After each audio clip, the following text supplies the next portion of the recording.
Por favor, nos ajude deixando seu gostei no vídeo.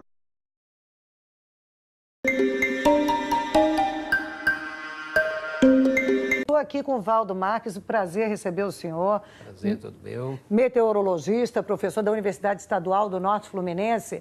Valdo, a gente vai mostrar agora aquele mapa para a gente entender o que está acontecendo com o furacão nesse momento, né? Um furacão que chegou no extremo sul dos Estados Unidos hoje pela manhã. O olho do furacão está ali na ilha de Key. Não, Key é ilha mesmo. Está ali em Key West. Tem um arquipélago ali. Arquipélago de Keys, né? De Keys, exatamente. Mas a gente vê, o olho está ali, mas olha a dimensão, são quase 700 quilômetros ali de diâmetro, o bicho é grande, grande demais. Qual o risco que toda essa região da Flórida está correndo? O que o senhor pode falar para a gente sobre esse furacão?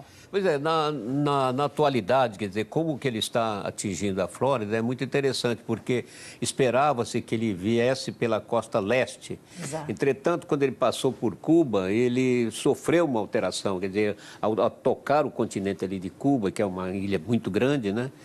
Ele foi guindado um pouco para oeste. Para né? oeste. Exatamente. E aí, então, como eles estavam muito preparados para esperar o furacão no leste, ele veio de oeste, o tempo de preparação foi curto, porque eles já estavam preparados, mas não com tanta intensidade como estavam preparando no leste. Né? Isso causou toda uma comoção nos Estados Unidos, um país evidentemente muito preparado para o fenômeno do furacão, mas como o senhor disse, no momento que ele foi mais para oeste, a cidade de Tampa, por exemplo, entrou em desespero, que é uma cidade que não está acostumada ao furacão dessa magnitude, é um furacão muito forte. Quando a gente fala que desceu de categoria 4 para 3, continuamos falando aí de ventos de até 195 km por hora, né? As orientações permanecem, né, professor? Permanecem, porque além de você ter esses ventos fortes que classificam o furacão, você tem também, você vê que ele está bem próximo à costa, tem uma agitação marítima ali muito forte. O olho do furacão bem próximo à costa dá uma agitação marítima fortíssima. Ondas muito, muito grandes, até de 6 metros de altura, e uma precipitação intensa, né, que é também a outra consequência do furacão. Porque o furacão, se eu não me engano, quando ele está passando, o olho do furacão está ali ainda sobre as águas, e justamente por estar sobre as águas, ele vai se alimentando daquele aguaceiro. Então, não é à toa que quando chega à costa, as cidades da costa, as cidades ali logo no litoral, são muito atingidas, né? Porque ele puxa aquela água e devolve, né? É evidente. Quando ele passa pelo mar, o mar é uma fonte de água e de energia para ele, né? Então, ele se realimenta. Ele pode, às vezes, diminuir de categoria e, logo em seguida, voltar à categoria superior em função da sua intensificação pela água, pela temperatura da água, pelo calor e pelo próprio vento que vai induzindo esta mudança. Mas, como você disse, categoria 3 ainda é muito forte ali, dependendo de onde ele passar, ele vai causar muito estrago. Né? Tanto que as 3 mortes registradas até agora nos Estados Unidos foram de 3 pessoas que saíram de casa, resolveram tentar pegar um carro, o que era absolutamente contraindicado. A gente viu a Sandra Coutinho comentar mais cedo que, além do furacão, eles começaram agora em Miami, em imediações, receberem alertas de tornado. Isso é comum, além do furacão, vir um tornado? Isso faz parte do mesmo cenário, do mesmo ambiente, não? Faz parte. E, inclusive, é interessante que o tornado pode ocorrer ali do lado leste da Flórida, porque você com os ventos girando desta maneira e também o contraste entre continente e mar pode causar um gradiente térmico ali que provoque um tornado forte, quer dizer, como se fosse um grande rodamoinho, né? Naquele sentido. E é interessante notar que você vê a circulação aí é anticiclônica, né? O furacão. Aqui no hemisfério sul, nosso, os furacões ou os ciclones são horário, no sentido horário. Isso aí é anti-horário. Anti-horário. Me chamou a atenção, a gente está acompanhando, não sei qual é o grau de normalidade disso, 3 furacões ativos ao mesmo tempo ali sobre o oceano. A gente tem o José, tem a Kátia, tem o Irma. Isso é normal? A gente está vivendo uma... É muito raro, mas já ocorreram Sim. no passado essas situações. Mas aí o que acontece? Não se falou mais do José. A velocidade do vento depende principalmente da diferença de pressão entre uma área e outra. A área onde está o centro do furacão é pressão muito baixa. E a pressão lá de fora, pressão alta. Então, ela induz esse movimento. Quer dizer, toda vez que você tem entre um centro de alta e um centro de baixa, o vento vem em direção ao centro de baixa naquela... E, aliás, por causa disso, né, dizem que a Alta das Bermudas, que é um centro de alta conhecido lá do Atlântico Norte, estava muito intensificado agora nessa época. E isso, então, fortaleceu o furacão Irma enquanto ele estava mais aqui na... A gente vai lembrar todo o caminho que o furacão Irma percorreu e a destruição que deixou no Caribe antes de seguir para a Flórida, nos Estados Unidos. O Irma começou como uma tempestade categoria 2 no Oceano Atlântico no último dia 2. As águas quentes e a umidade da região deram força à tempestade, que virou um furacão, então, de nível 3. Entre os dias 2 e 5, o Irma atingiu o nível 5, que é o mais alto possível, com ventos aí superando 295 quilômetros por hora. No dia 6, avançou em direção às ilhas do Caribe e, olha, 95% da ilha de Saint Martin foram destruídos. O Irma também devastou Saint Barts, né, que é um território dividido entre França e Holanda, devastou as Ilhas Virgens Britânicas e as dos Estados Unidos, além de Antígua e Barbuda, onde mais da metade da população ficou desabrigada. Passou também pela costa norte da República Dominicana, Haiti e Cuba. Vocês veem aí. E na sexta-feira caiu para a categoria 4, com ventos atingindo até 250 quilômetros por hora. Na madrugada de sábado, bateu em Cuba como categoria 5. Você vê que ele se alimenta e volta mais forte. Depois de passar pelo solo cubano, o Irma caiu para a categoria 3, com ventos de até 200 quilômetros por hora.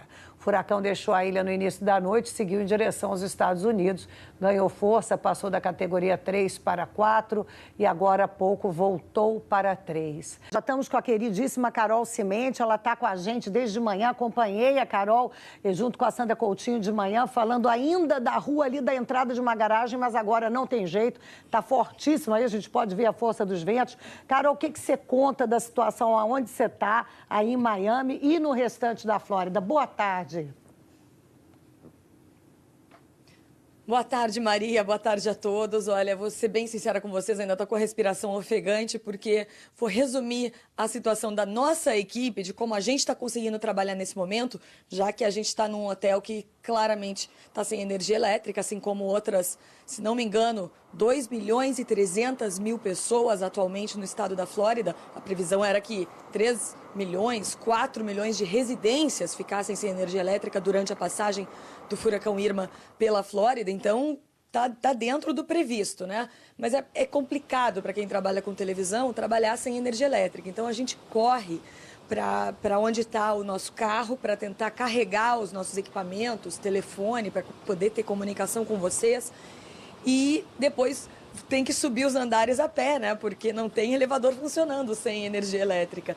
Então, dificulta o trabalho de todo mundo. Claro, quem não está trabalhando, quem está aqui só se protegendo da passagem desse furacão, é um dia muito tenso, né? A gente está vendo o furacão passar pela janela, preocupado se o carro não vai ser inundado com a subida de água, preocupado se o hotel realmente vai resistir, e resiste. O hotel à prova de furacão está realmente comprovado que por esse furacão vai passar intacto. E também sem energia, então não pode ver televisão, a bateria do celular já vai acabando, todo mundo lá fica no lobby do hotel, o ar-condicionado já não funciona. Vocês podem ver que eu também estou suada, porque o clima na Flórida, apesar de ter ficado quase 10 graus menos quente hoje comparado a ontem, claro que ainda está quente, muito úmido com toda essa chuva. Então, isso mostra um pouco o quanto o furacão atrapalha a vida. E a gente está falando do furacão aqui em Miami, né? Que, como vocês estavam falando, o furacão Irma mudou completamente de rota, foi para o oeste do estado da Flórida. Então, o que a gente está vendo aqui é um grau muito menos forte, muito menos potente do que está acontecendo lá do outro lado do estado, né? E aí, as informações que nós temos é que esse furacão, vocês certamente já falaram sobre isso, ele caiu para a categoria 2, essa é uma excelente notícia, principalmente para as cidades que ainda vão receber a passagem do olho desse furacão. Eu estou falando de Tampa, que é a cidade mais populosa no oeste do estado da Flórida e que estava prevendo um desastre nas últimas 12 horas, quando ficou claro, cravado, que o olho passaria por ela, estava prevendo aí um grande desastre. No fim, o furacão foi praticamente, o olho do furacão se moveu praticamente todo para o mar e depois voltou um pouco para o território na previsão, né, dos meteorologistas americanos. Fez aí uma entrada em terra, o que eles chamam de landfall, fez esse landfall em Marco Island. E aí é importante a gente dizer que, apesar de Marco Island não ser muito populosa normalmente, é uma cidade de muitas pessoas, de centenas de milhares de pessoas aposentadas, enfim, uma cidade muito pacata, tem ilhas, né, e tem várias marinas. Ali se sabe que todo lado, na verdade, oeste da Flórida estava preparado para a chegada do furacão, mas teve que correr aí. Mais pessoas, muito mais pessoas, procuraram abrigos ontem, né, no último dia, porque com essa mudança de trajeto. Então, o medo é que em Marco Island, ou Ilha Marco, nem tantas pessoas tenham se protegido o suficiente para um landfall, para a entrada de um furacão. Quando chegou lá era categoria 3, um furacão muito potente, muito importante. Claro que nada se compara à devastação que esse furacão causou em Key West, que foi onde ele chegou nos Estados Unidos em primeiro lugar na manhã de hoje, né? no início da manhã de hoje. Lá, a devastação é tanta que a informação que nós temos é que tudo está embaixo d'água. Maria. Agradeço demais aí a participação da Carol e sempre lembrando que já foram confirmadas 3 mortes no estado da Flórida. Aparentemente, essas 3 pessoas saíram de suas casas, saíram de seus prédios, pegaram um carro. Uma delas era uma policial que tinha ido pegar mantimentos. Então, evidentemente, as orientações são para que qualquer pessoa que esteja perto daquele local do sul da Flórida que não saia de casa, evidentemente. Vocês podem ver que eu também estou suada, porque o clima na Flórida, apesar de ter ficado quase 10 graus menos quente hoje comparado a ontem, claro que ainda está quente, muito úmido com toda essa chuva. Então, isso mostra um pouco o quanto o furacão atrapalha a vida. E a gente está falando do furacão aqui em Miami, né? Que, como vocês estavam falando, o furacão Irma mudou completamente de rota, foi para o oeste do estado da Flórida.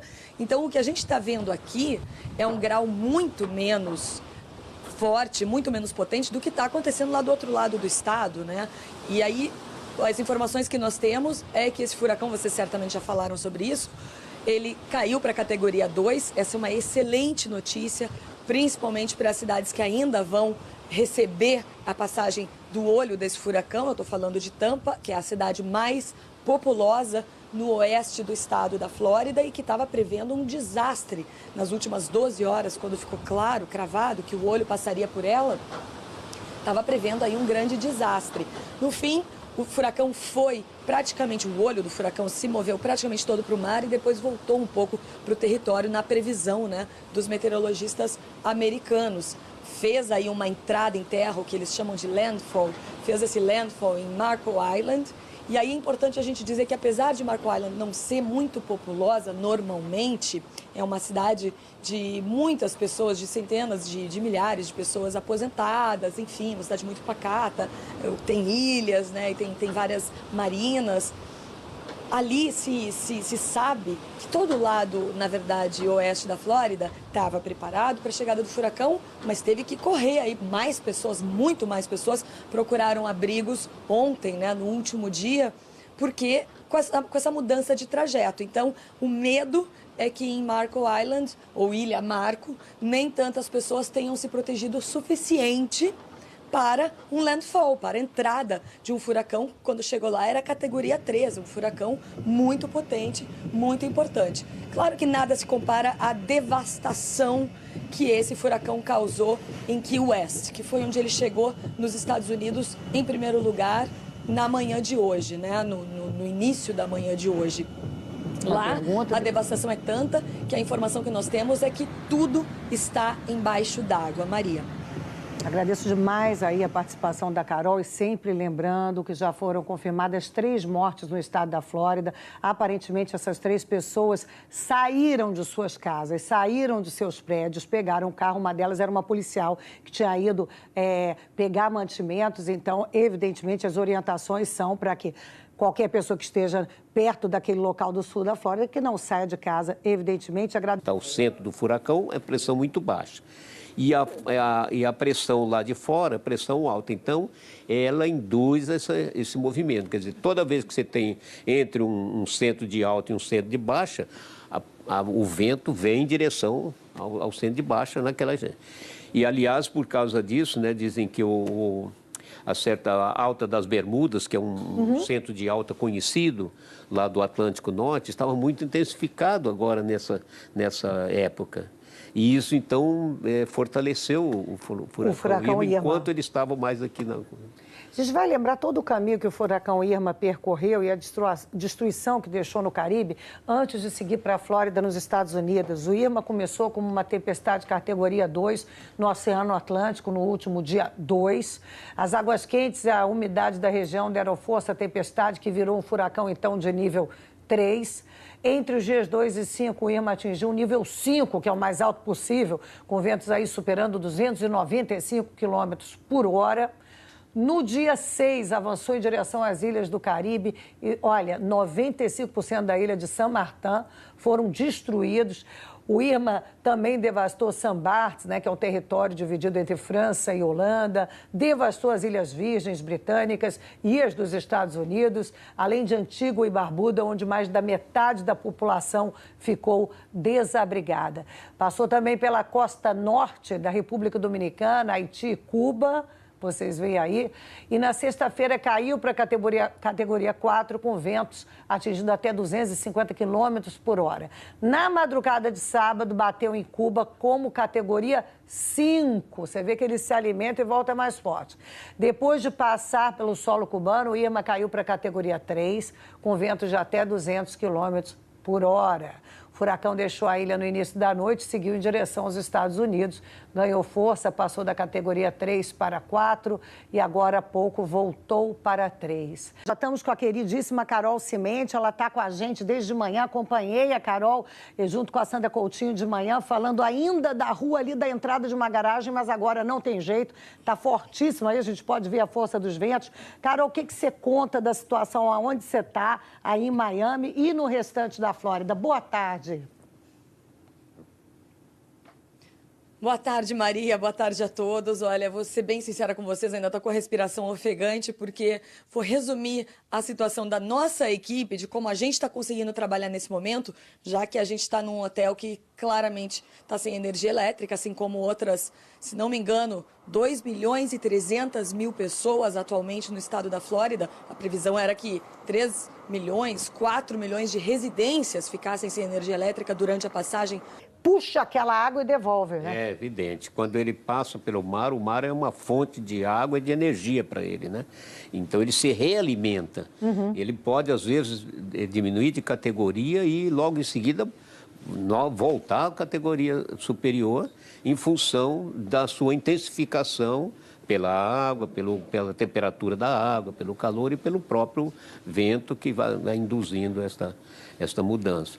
Mas, como você disse, categoria 3 ainda é muito forte ali, dependendo de onde ele passar, ele vai causar muito estrago, né? Tanto que as 3 mortes registradas até agora nos Estados Unidos foram de 3 pessoas que saíram de casa, resolveram tentar pegar um carro, o que era absolutamente contraindicado. A gente viu a Sandra Coutinho comentar mais cedo que, além do furacão, eles começaram agora em Miami, em imediações, receberem alertas de tornado. Isso é comum, além do furacão vir um tornado? Isso faz parte do mesmo cenário, do mesmo ambiente, não? Faz parte. E, inclusive, é interessante que o tornado pode ocorrer ali do lado leste da Flórida, porque você com os ventos girando desta maneira e também o contraste entre continente e mar pode causar um gradiente térmico ali que provoque um tornado forte, quer dizer, como se fosse um grande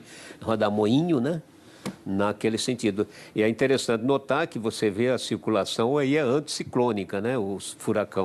Aqui no hemisfério sul, nosso, os furacões ou os ciclones são horário, no sentido horário. Isso aí é anti-horário. Anti-horário. E me chamou a atenção, a gente está acompanhando, não sei qual é o grau de normalidade disso, 3 furacões ativos ao mesmo tempo ali sobre o oceano. A gente tem o José, tem a Kátia, tem o Irma. Isso é normal? A gente está vivendo uma... É muito raro, mas já ocorreram no passado essas situações. Mas aí o que acontece? Não se falou mais do José. A velocidade do vento depende principalmente da diferença de pressão entre uma área e outra. A área onde está o centro do furacão é pressão muito baixa. E a pressão lá de fora, pressão alta. Então, ela induz esse movimento. Quer dizer, toda vez que você tem entre um centro de alta e um centro de baixa, o vento vem em direção ao centro de baixa naquela... E, aliás, por causa disso, né, dizem que a Alta das Bermudas, que é um centro de alta conhecido lá do Atlântico Norte, estava muito intensificado agora nessa época. E isso, então, fortaleceu o furacão Irma enquanto ele estava mais aqui na... A gente vai lembrar todo o caminho que o furacão Irma percorreu e a destruição que deixou no Caribe antes de seguir para a Flórida.